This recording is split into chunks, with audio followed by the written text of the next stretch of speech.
So, thought I'd do something a little bit different here at Superbike. Thought we'd give the Triumph Trident a little bit of a wrap up away from the bikes and away from everybody else. Just sleep on kind of like my verdict and get up the next day in not a bad location and give you kind of my first impressions, what I feel of the bike.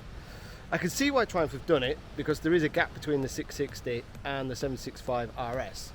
So there's this gap in the middle that bikes like the MT-09 are in and the Z900 that sell really well and are really, really popular.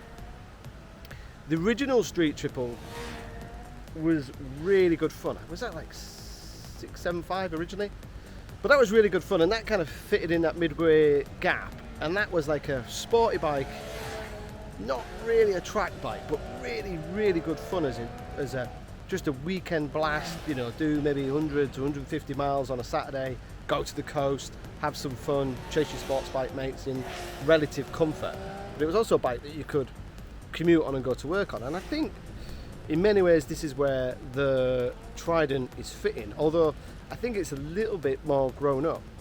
I think the MT-09 with its kind of futuristic looks, and same with the Z900, where this I think is a little bit more civilized and a little bit more mature, and I think the Triumph brand might be appealing to people maybe of a different age group or a different demographic. Price just over £9,000, so when you compare it to the Yamaha and the Kawasaki, I believe it's cheaper, but it's got a little bit less power because obviously they're 900, we're 800, but that'll be a big group test there. If we ever get the opportunity at Superbike to get those three bikes together, that'd be great fun because they are just a hoot. But to summarise the Trident here in Cyprus, I really enjoyed it.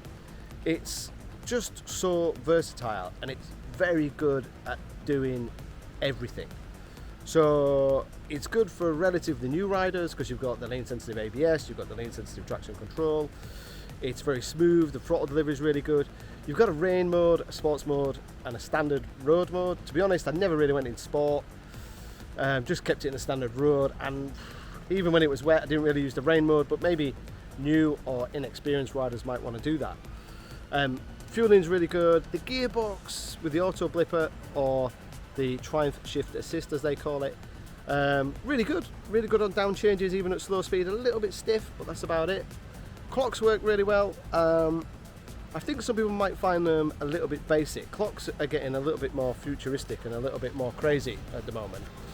I remember when a dash was an analog rev counter and an analog speedo, and now they're like iPad screens.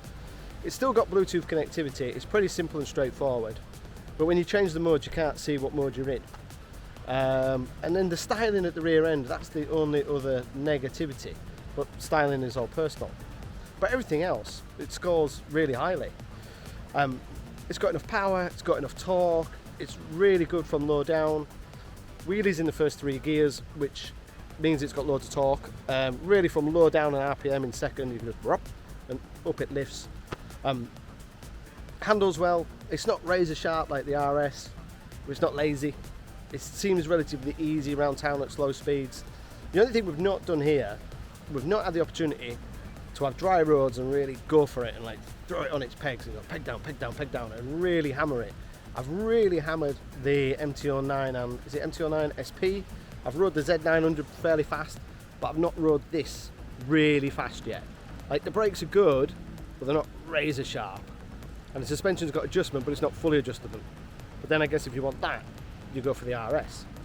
But really enjoyed it. The weather was really inclement. It wasn't the best conditions. It was a bit wet in places. But by the end of the day, even though we went from 17, 19 degrees in palm trees to 4 degrees in snow, I was enjoying it. And it was a bike that I'd want in my garage. I think it really fits that slot between the 660 and the RS. It's really usable as an everyday bike, but it is a bike that you can have fun on. It is a bike that you could go on track on, maybe slow, medium group. Obviously if you're in the fast group and you want to go into that, you want the RS. The tyres work really well, the brakes work really well, suspension is good, the comfort is good, looks like enough room for a pillion, sounds quite throaty, sounds good, and it's just over £9,000. So I think it's a big thumbs up for the Trident here in Cyprus. We need to ride it a little bit harder to really push that suspension. There was a little indication that it might not be perfect, but it's a £9,000 bike. and we need to put it against the competition. Unsure if we're going to be able to do that at Superbike because we're fairly new to this YouTube channel, but if we get the budget and we get loads of clicks and we get loads of likes, then yeah, I'll pull some mates together and we'll get an MT-09, we'll get a Z900, maybe find a disused runway and have a dangerous riding competition. Okay, thanks for watching. If you want to know technical stuff, because some of you want to know rake and trail, wheelbase, 3 throttle bodies, all that kind of little bits that you might want to know, then yeah, give us a thumbs up or fire some questions below. Me or somebody else at Superbike will get back to you.